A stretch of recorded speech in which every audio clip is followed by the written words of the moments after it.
মুজাহিদের last ভিডিওটা তো তোমার নিয়ে ছিল, এই জন্য দেখলাম আসলে নিউজটা সত্য। একটা ইংলিশ মানে মালয়েশিয়ার একটা নিউজ পেপারের নিউজও দেখলাম, হ্যাঁ নিউজটা সত্য, সে নাকি ইন্তেকাল করছে। তো ইতিমধ্যে গোটা নেট দুনিয়ায় ভাইরাল জনপ্রিয় কন্টেন্ট ক্রিয়েটর অ্যাডভান্স গেমিং ওরফে মুজাহিদ ভাই আর আমাদের মাঝে নেই। তাছাড়াও ইতিমধ্যে মুজাহিদকে যেভাবে মেরেছে মালয়েশিয়াতে, সেই আসল অপরাধীকে ইতিমধ্যে পুলিশ গ্রেপ্তার করে ফেলেছে। তো কিভাবে মারা গেছে মুজাহিদ, তার আসল সত্য এই ভিডিওতে আপনারা জানতে পারবেন। এইটা কি আসলেই অ্যাক্সিডেন্ট নাকি অন্য কিছু? তো চলুন ভিডিওতে লাইক দিয়ে মূল ভিডিওতে যাওয়া যাক। বাংলাদেশের জনপ্রিয় একজন অন্যায়ের প্রতিবাদ করা কন্টেন্ট ক্রিয়েটর অ্যাডভান্স গেমিং ওরফে মুজাহিদ, যাকে নিয়ে ইতিমধ্যে গোটা সোশ্যাল মিডিয়া তোলপাড় যে রোড দুর্ঘটনায় না ফেরার দেশে চলে গেল এই কন্টেন্ট ক্রিয়েটর। তবে ইতিমধ্যে তার মৃত্যুর শোক প্রকাশ করতেছে গোটা দেশবাসী। সবাই বলতেছে জাস্টিস ফর মুজাহিদ। আমরা এইটা সঠিক বিচার চাই, এমনকি সঠিক তদন্ত চাই। যেই গাড়ির সাথে মুজাহিদের গাড়ির সংঘর্ষ হয়, সেই গাড়িটা চালাচ্ছিল একজন সেনাবাহিনীর কর্মকর্তা, মানে সেনাবাহিনীর লোক। প্রচুর পরিমাণে নাকি ড্রিঙ্ক করেছিল সেই সেনাবাহিনী, আর তার গাড়ি এত স্পিডে ছিল যে গাড়ির সাথে সংঘর্ষ হওয়ার সাথে সাথেই না ফেরার দেশে চলে যায় মুজাহিদ। এমনকি মুজাহিদের স্ত্রীও হাসপাতালে মৃত্যুর সাথে পাঞ্জা লড়তেছে। তবে ইতিমধ্যে সেই সেনা সদস্যকে গ্রেপ্তার করেছে মালয়েশিয়ার আইন সংস্থা। যেহেতু গোটা বাংলাদেশের লোক সহ সবাই এই ঘটনার জাস্টিস চাচ্ছে, যার ফলে এটা এখন ইন্টারন্যাশনাল নিউজ পর্যন্ত হচ্ছে। মালয়েশিয়ায় সড়ক দুর্ঘটনায় প্রাণ হারিয়েছেন এক বাংলাদেশি। বৃহস্পতিবার রাজধানী কুয়ালালামপুরে হয় এই দুর্ঘটনা। জানা গেছে নিহতের পরিচয় 22 বছর বয়সী ওই ব্যক্তির নাম মুজাহিদ মিল্লাত।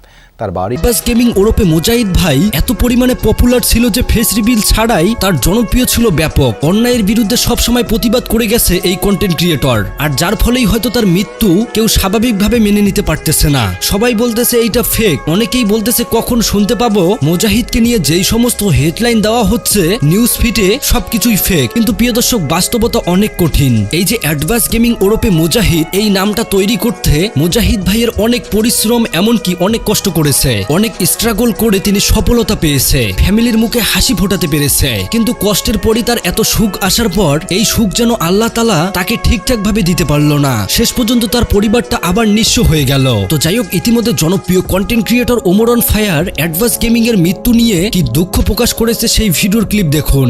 মুজাহিদের লাস্ট ভিডিওটা তো তোমার নিয়ে ছিল, এই জন্য তোমার সবাই মেনশন দিতেছে। আমিও তোমার জানাইলাম বিষয়টা, হয়তো তুমি জানো না। জানার পরে আমি বিষয়টা নিয়ে একটু মানে ঘাটাঘাটি করলাম, দেন দেখলাম আসলে নিউজটা সত্য। একটা ইংলিশ মানে মালয়েশিয়ার একটা নিউজ পেপারের নিউজও দেখলাম, হ্যাঁ নিউজটা সত্য। তো অনেক ক্রিয়েটর মারা গেছে। আমি দেখছি যে ক্রিয়েটররা মারা যাওয়ার পর কিছু টিকটকার বা কিছু যাদের মস্তিষ্কে একটু সমস্যা, তারা ভিডিও বানায়, দুই হাত দুই দিকে ছড়াই দেয়। প্রথমে একটা ডায়লগ দেয়, ডায়লগ দিয়ে দুই হাত দুই দিকে ছড়া দিয়া উপরে তার একটা ছবি লাগাই দেয়, একটা মিউজিক লাগাই দেয়, টান টান টান টান টান। মনে করেন জিনিসটা ভাই খুবই অকওয়ার্ড। আপনারা যারা মুজাহিদ ভাইয়ের ফ্যান অথবা অ্যাডভান্স আর্মি, তারা হয়তো অনেকেই জানেন যে মুজাহিদ ভাই ভিডিও করতে করতেই একটা মেয়ের প্রেমে পড়ে যায়, আর সেই মেয়েটা হলো আদিবা। এমনকি মুজাহিদ তাকে বিয়েও করে, কিন্তু বিয়ে করার 1-2 বছর পরেই তার আর পৃথিবীতে থাকা হলো না। ইতিমধ্যে তার মৃত্যুতে তার পরিবার বলা চলে বেঁচে আছে মরার মতো। তো যাই হোক, আমরা চাইলেও আর মুজাহিদ ভাইকে ফিরে পাবো না। তবে তার সাথে যেইটা হয়েছে এইটার জন্য আমরা জাস্টিস অবশ্যই চাবো, সেটা যে কোনো দেশেরই হোক না কেন। আপনারা যারা অ্যাডভান্স আর্মি রয়েছেন তারা অবশ্যই কমেন্ট করবেন জাস্টিস ফর মুজাহিদ। তো যাই হোক, পুরো ভিডিও দেখার পর আপনাদের মূল্যবান মতামত কমেন্ট বক্সে জানাবেন। পারলে ভিডিওটি সবার কাছে শেয়ার করে দেখার সুযোগ করে দেবেন। আল্লাহ হাফেজ।